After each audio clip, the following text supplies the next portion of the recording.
How to cancel booking in Agoda. Hey, what's up guys? Welcome back to our YouTube channel. Let's get started. First thing first, if you would like to cancel your booking in Agoda, this is very simple. Open up any of your preferred web application. At the top search bar, type in Agoda. You will see agoda.com. Open it.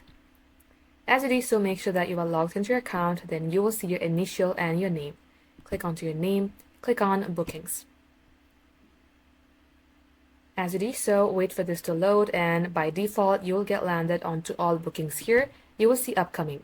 In my case, I don't have any bookings for me to cancel, but if you have your booking, you may go ahead and simply click on cancel. Also be noted, you cannot cancel your booking a couple hours before the actual date.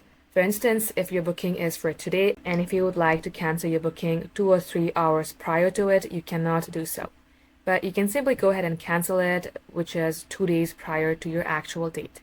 Just like so guys, this is how you can do it. Thank you for watching.